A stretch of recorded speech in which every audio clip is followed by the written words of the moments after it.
3! The first time we've ever done a part 3 here in group therapy or ever in the insane asylum. That's fucking awesome! Hey!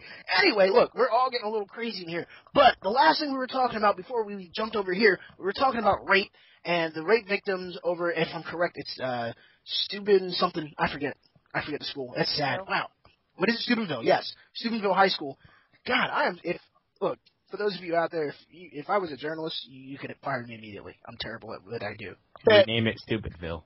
Yeah, well, it should be. But anyway, and I came clean that, yes, I was a rape victim. And this is the reason why I feel as though that, this particular subject, it kind of hits hard to home for me.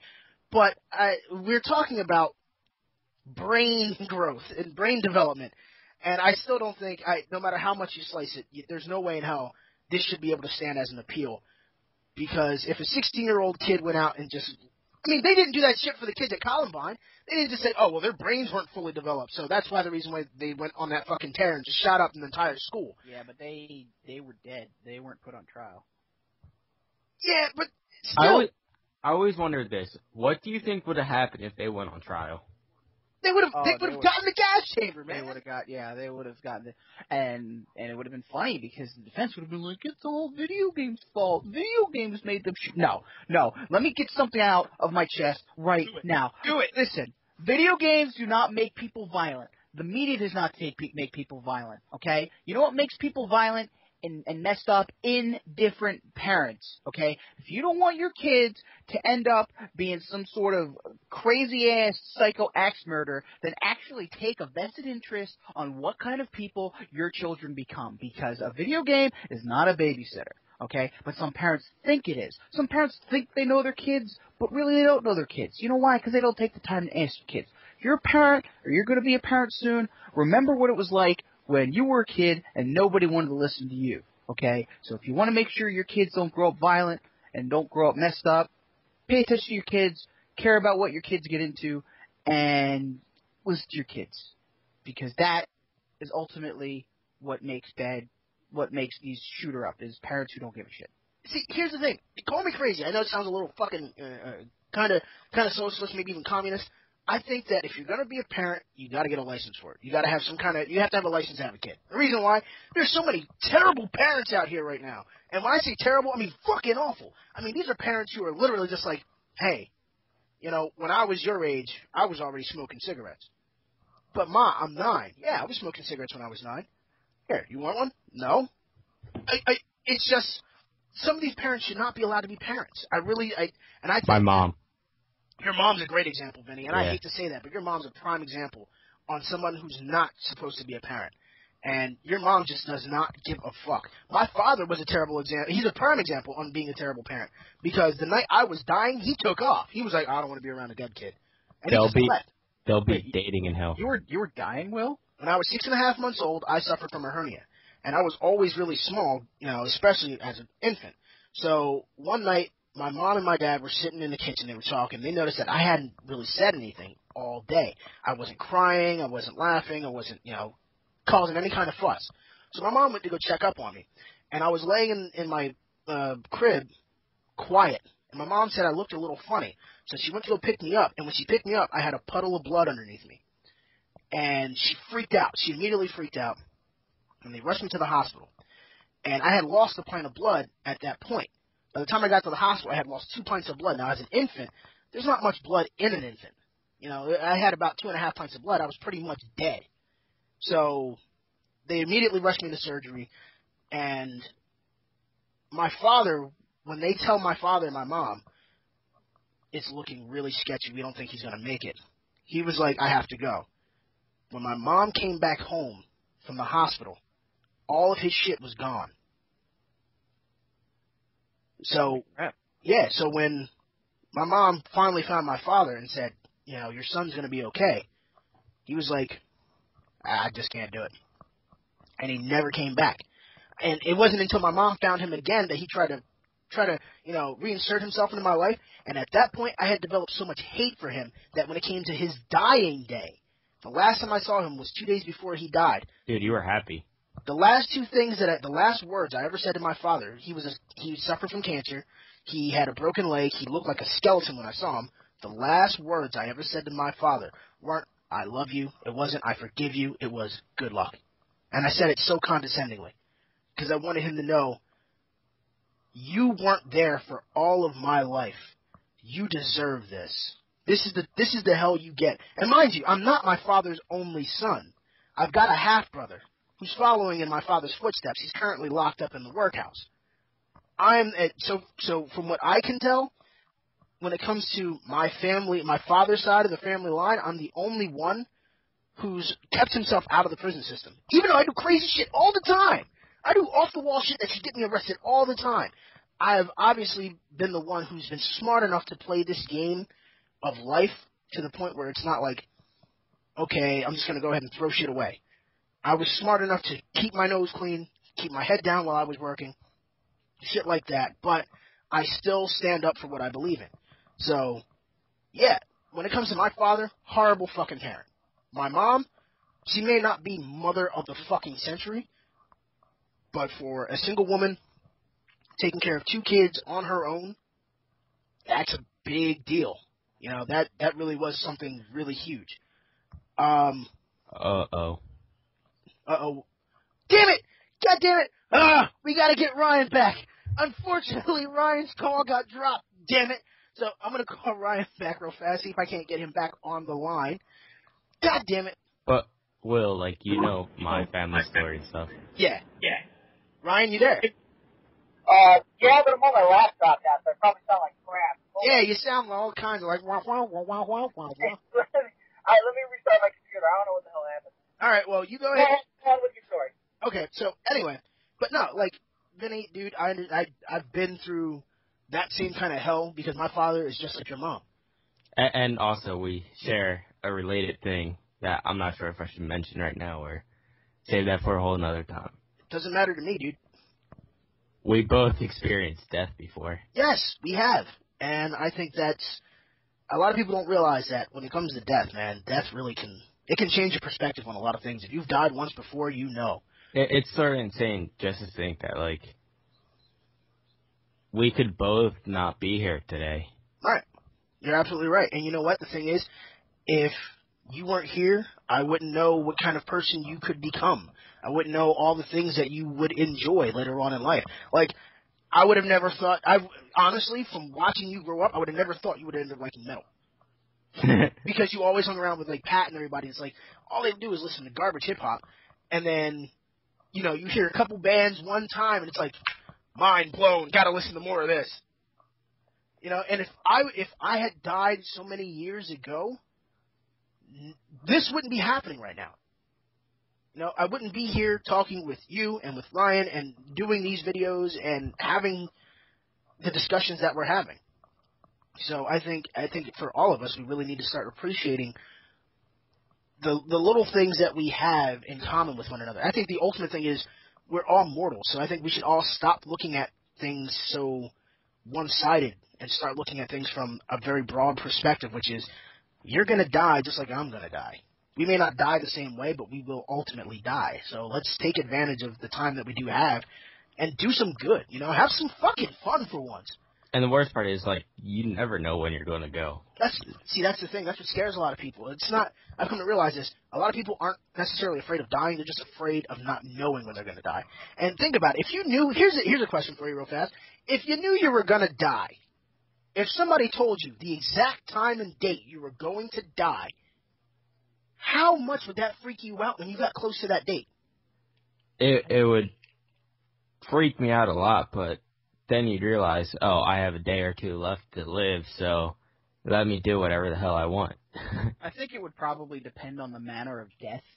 Like, for example, like if you were going to die of cancer, you would know pretty well in advance that you were going to die. You know, at least, you know, in extreme cases, a couple weeks, if not months. If you're, like, going to die in, like, a random accident, I think that would be the scariest. That would suck, wouldn't it? Like, that would be like, hey, you are going to die because you're going to be walking along and a suspension cable's going to snap and it's going to tear you in half. Like, you know, like some fucking Final Destination sort of shit. Yeah. Like, that would be pretty scary. Yeah. But, yeah, like, just to talk about earlier, like you were talking about, you never know when you're going to go. My brother's best friend just died earlier this month. He was 21 years old. Wait. Younger than all of us. I think I know him. Who? Is it, Corey? Corey, yes. My brother's best friend.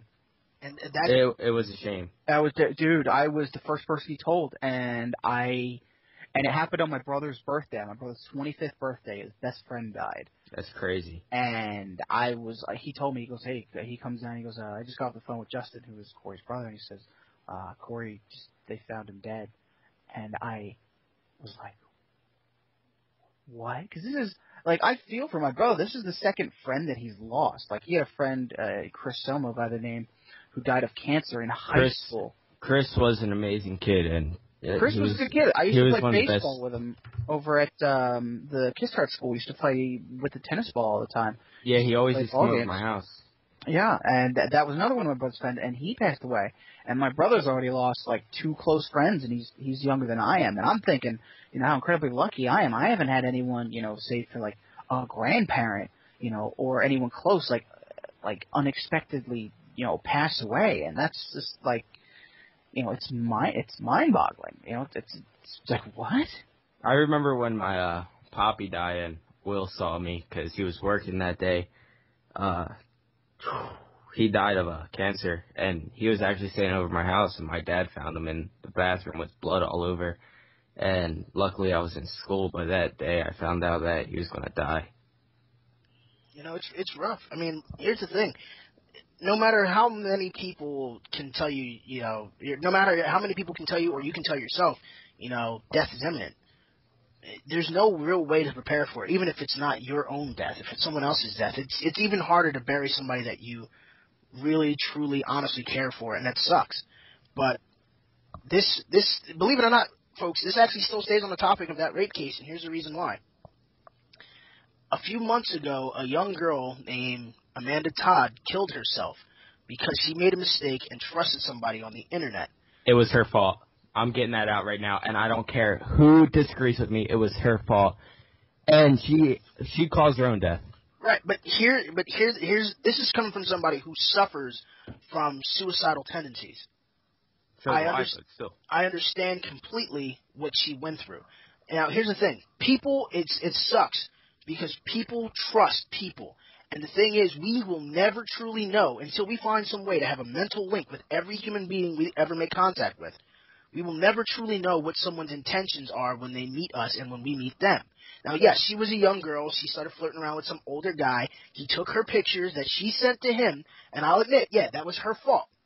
That she sent to him, and he plastered them all over the internet, and, she caught... Here's where it doesn't become her fault anymore. There was no reason why. Every day she went to school, people had to ridicule and rip and tear and shred into her about this mistake. Like, here's the thing. When it comes to rape, you dig into that motherfucker all day long, okay? That person raped someone, you whip into them and remind them, dude, you are a rapist. Those kids who are going to jail for being rapists, they will always be known as sex offenders. That is their cross to bear. That is their brand. They earned that by doing the dumb shit that they did. Understood. Get that. She made a mistake of trusting someone who defied her trust. So, what happens? She's ridiculed, she's constantly badgered and belittled, and yes, she took her own life. And this sucks. And if I had seen that video that she had posted up on Facebook or on YouTube, where she was like, all I want is a friend, I would have been the first person to throw her a message and say, I've been through what you've been through. I know what you're going through. There's a way out of it, and I will show you, and it doesn't have to revolve around suicide. Although I have posted a suicide video on YouTube myself, I end up finding my friends. My friends found me, actually. The very day I made it, they came to me, and they all found me, and they stopped me from killing myself that day. They really did. And a lot of people don't realize it. It's one thing to ridicule somebody for making a mistake. It's another thing to ridicule somebody for making a mistake that is heinous and disgusting. If you're going to make a mistake, ultimately, yes, it is ultimately a mistake. And there's only a certain point where you should just stop the ridicule. But if it's a mistake that was not necessarily a mistake because you were willing to do this said mistake, it's got much more of a grace period than, this young girl. Yes, she exposed herself to some guy, and she ultimately killed herself from the ridicule that she received. This is rape. If you are the rapist, where's your scarlet letter of sorts, This young 16-year-old girl who was raped is going to be constantly known as the chick who gets drunk at parties and is an easy lay. She's going to get ridiculed for a while, but it's not going to last anywhere near as long as for those two kids, Trent and Malik, who are going to get pounded in prison, and they deserve it. Because I can tell you right now, with my mom working in the prison system, rapists get it worse. And it's even worse if it's a child molester. Holy shit. They have their own prisons. No, they have their own prisons simply because you cannot put a child molester in a standard federal prison or standard correctional facility. They will get fucked up. They will not live a week. Here's the thing. Trenton State Prison is a maximum security prison. They have their own wing dedicated for those particular offenses. Even with that separate wing, they still get caught. These rapists, these child molesters, they still get caught up in the crossfire, and they get fucked up. There was a guy, I can't really get too much into detail, but there was a guy, and it was even in the newspaper, who was a rapist. When he got in jail, they fucked that poor kid up fast. He wasn't in there for a whole 4 hours. He didn't even go through all the processing yet, and he was already viciously raped. They had to send him out to the emergency room because his anus was literally torn from his body. That's how bad it was. Okay? And trust me, after hearing that, it proved a point. Rapists do get what the fuck they deserve. And that's how I feel on that. That's just my opinion. Any other opinions before we move on to the final thing? Nah, I'm good. Benny? I'm good. Okay, so the last thing, which is kind of weird, seeing as though we just got finished talking about butt play. Gay marriage. Now, here's the thing. Now, I know that sounds fucked up. It sounds like I'm trying to ridicule it, but in reality, I'm a big fan of gay marriage. Here's my stance on it. It's real simple. Gay, straight, bisexuals are the only people that I have a problem with because they're greedy. That's about it. But other than that, here's the story. If you want to get married, if your name is Tom and your friend is Dick and you two find a bond with one another and you want to get married, get fucking married. I don't see why there should be a problem with gay marriage. I don't. Like, religiously speaking, there are a lot of religious nuts that are out there that will say, yeah, gay marriage is a horrible thing because God forbids it.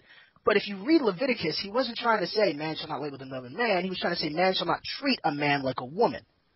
Because if you think about it, during those times, a woman was a man's property. If I had a daughter, she was my property until whoever I found to be was, good enough for my daughter to court her and then eventually marry her. On the night of their marriage, he would consummate. And that consummation would mean that he would break the hymen of my daughter, therefore taking responsibility of damaging my property, which now is his property. That's his way of saying, I'm claiming your daughter as my wife. That's what he was saying then. But guess what? That was from over 2,000 years ago. It's time to understand that we as human beings, not as religious folks, not as, theist or atheist, polytheistic or monotheistic, doesn't matter. As human beings, we have evolved over the past 70,000 plus years to have these sentient brains that say, hey, it is genetically etched into certain people that they are homosexual. And if that is what their appeal is, who the fuck are we to judge? That's my opinion on it. I think gay marriage, I'm totally for it. Anybody else? I agree with you. I'm totally for it simply because it's like, the thing that pisses me off, by the way, just to go back to about Leviticus, I believe it also says in Leviticus that if you rape a woman, you have to pay the father for damaged material and marry her. You're right. Pretty sure it says that in there as well. We're talking about, as my good friend Kevin Bing likes to call it, a bronze-aged text. Yes. Which it very much is. But like you said, humans have evolved to the point where, we understand ourselves better. We're more sophisticated. We have a better idea of, liberties and freedoms and things like that. I really support gay marriage simply because it's people wanting to be happy. people wanting to be happy being themselves, and there's nothing wrong with that. Thank you. I get really offended at this whole idea that it upsets the sanctity of marriage when we're having superstars get married every other day, like having divorces and throwing them away, and we want to talk about the sanctity of marriage. Shut the fuck up. That is so just hypocritical and stupid. If anything, gay people will not only, just the one point I want to make, if anything, gay people will help bring some sort of special bond, back to marriage. Gay people will, bring some sort of faithfulness to one another back into the whole thing. Like right now, marriage is just, you can get married in fucking Vegas. You can drive through a building and get married. How sacred is that? The sacred is not in the act itself. We associate matrimony with one of the 7 sacraments from the Bible, and that's where the sanctity of it comes in. But the true speciality of a relationship is when people, not when they get married. The marriage is just a symbol. When people utterly choose to give themselves to one another. The marriage is just a formality. I think what we need to realize as a people is that it's so much more than just the act. It's the actual metamorphosis of 2 people, becoming one. This happens before the wedding. Like, this is a choice that you kind of figure out, well, you should, unless you're, one of the, I don't know, the whole fucking wedding thing. Now there's bridezillas and fucking, it's my wedding day. It's very much commercial. Weddings are a commercial thing. Relationships are more than just weddings. So that the fact that people want to say it's a big deal, not to belittle, marriage at all, because, it is a big step. It's all that. But it's just, I don't understand why people are so up in arms about it. It's the same. I really love that picture that goes around on YouTube. It says, look how stupid you'll look in 40 years, where it has people out in front of, the Supreme Court saying, we don't want, gay marriage. Gay marriage is against the sanctity of marriage. And they show a picture from 40 years ago where people are saying, race mixing is the same thing. Keep these black people away from my daughter, this and that, Right. It's the same kind of ignorance, Right.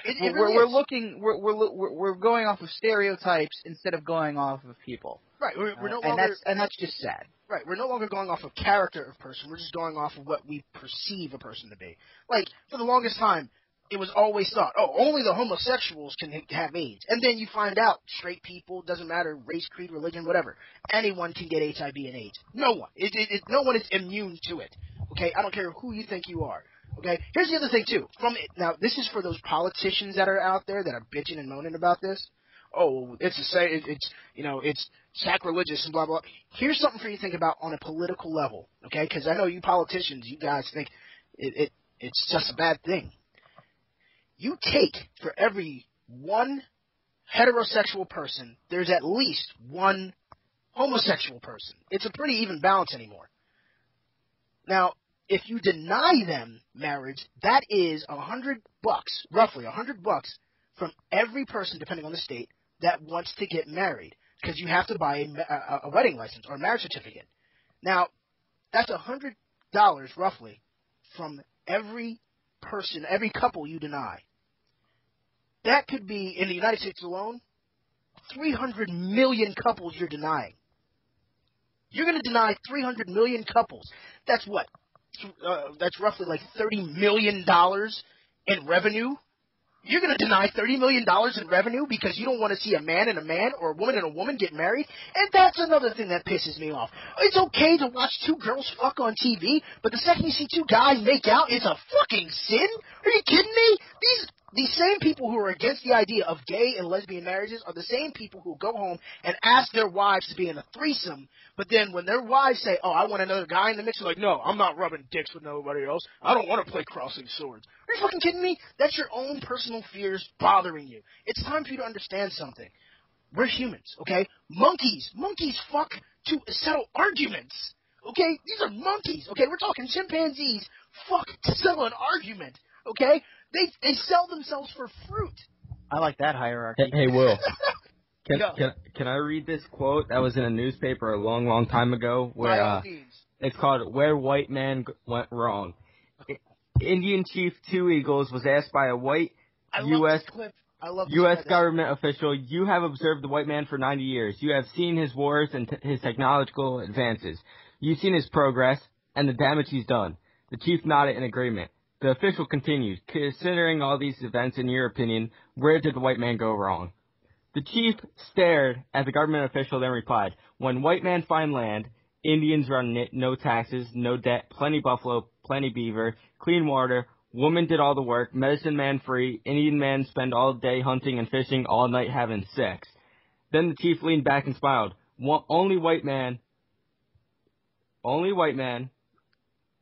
dumb enough to think he could improve system like that. I love that line. I really do. I even shared that on Facebook.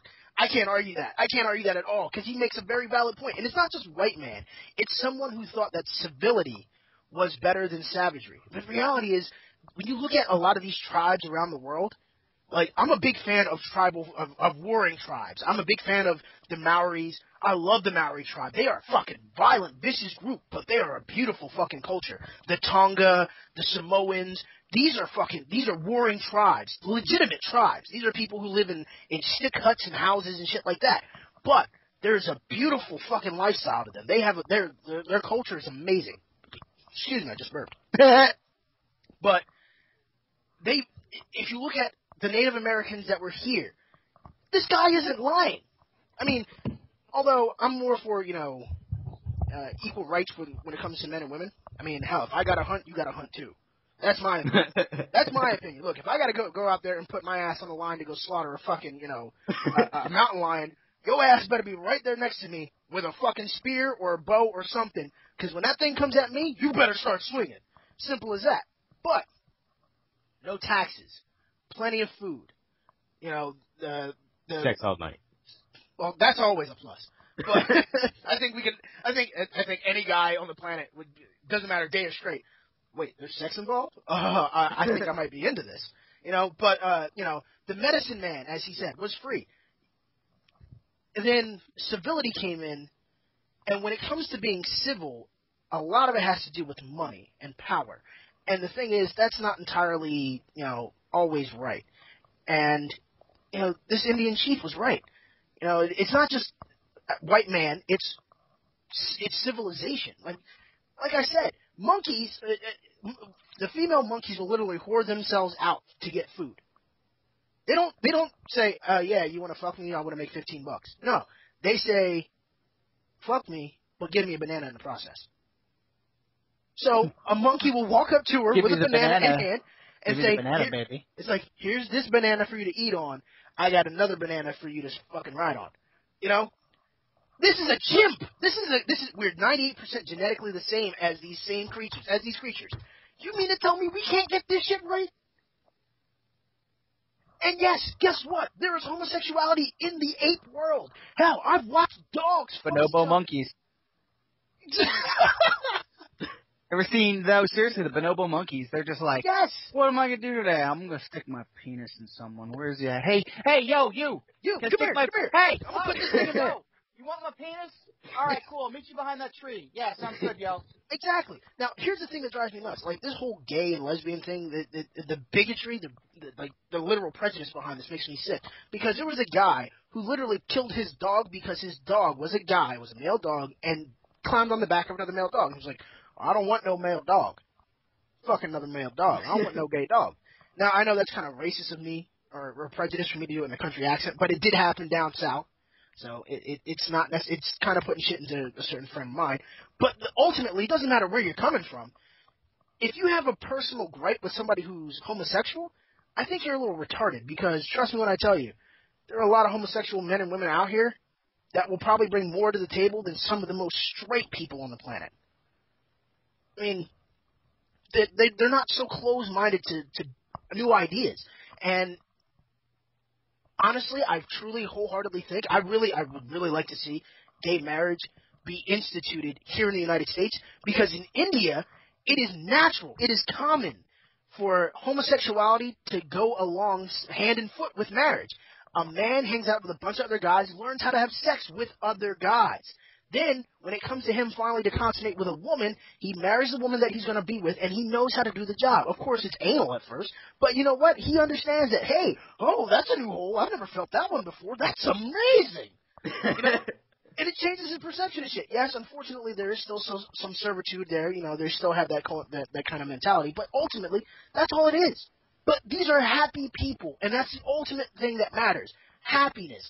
If Mike and Tom are just as happy as Lisa and Lillian, and they want to get married, and then Chuck and Denise want to get married, gay, straight, lesbian, doesn't fucking matter. Black, white, orange, yellow, pink, purple, blue, green, and red. Doesn't fucking matter. What makes you happy makes you happy. And if it makes you happy to be a bigot, I can't argue with you too much. Hey, if it makes you happy, it makes you happy.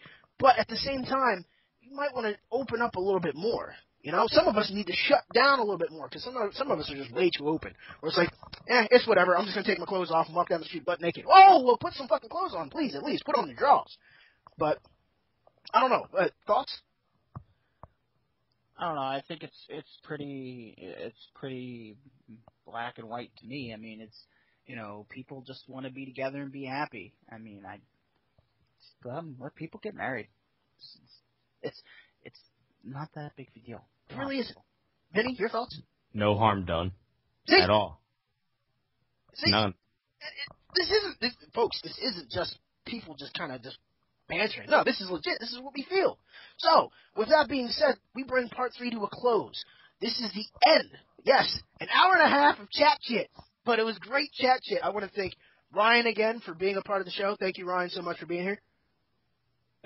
Thank you guys for having me, and I was just gifted Classic Doom by my girlfriend, so I'm going to go play that. Awesome. Vinny, I want to thank you again for being a part of this, for putting in your 2 cents. You know, you represent a group of people, a generation that me and Ryan can't represent. My generation sucks, by the way. Well, you won't hear any complaints. Swag YOLO. Fuck that shit. God, I hate the term swag and YOLO. Well, look, swag is for pirates and YOLO is for stupid people. I said it. Okay? I like, as someone who plays League of Legends and hears YOLO and swag all the time from players, don't get me started. The only good YOLO is Suicide Silence's YOLO. The only good YOLO is a dead YOLO. Good point. Hey, that's not funny. That's fucked up. But I tried that Outbreak. Oh, yeah. We had our moment at Outbreak. For those of you who don't know, Vinny and I, we went to the Outbreak tour.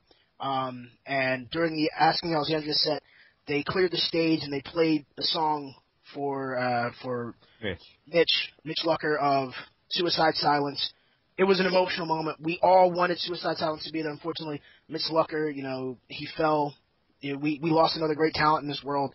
But it was a great fucking moment. It really was. That being said, my name's Wilfredo Rivera. This has been the Insane Asylum, and we want to hear your thoughts and opinions on everything that we talked about, and we talked about a lot tonight. This is a whole lot. I mean, this went on a lot longer than I expected. So, by all means, hit like, hit subscribe, hit favorite if this really gets you. You want to get that word out there. You want somebody to hear this, but ultimately, share this. Let people know. Make your voice heard. Join me here at the Insane Asylum. Follow me on Facebook, facebook.com/Wilfredo Rivera. Follow me here on YouTube, youtube.com/Damian X Marius. I'll leave all the links down below. Follow me. Say something. Say hi. Give me your opinion on anything we talked about. Give me a topic. If there's anything you want to talk about, let me know what your Skype is. You be the one to present it. By all means, let the world know that you have a voice. We all have voices. I just so happen to have them in my head. And fortunately for me, also on Skype. So, Ryan, any parting words? Don't do what I wouldn't do. That just sounds like a whole lot of bad coming out of a whole lot of... I had to bite size it, so short on time. Vinny? Philly suck, go Yankees. Oh, Jesus. And the war starts. Yeah, you heard me, Ryan. If I had $1 for every time I heard that, Ryan would be fucking loaded. Hey, remember the 2009 World Series? I remember. Yep. Oh, Jesus. I'm Wilfredo Rivera. Thank you both for being a part of this. And thank you for all the viewers that actually are here subscribing and listening to this. Again, please say something. Let us hear your voice. And tighten up those straitjackets, kids. It's about to get crazy. Check you laters.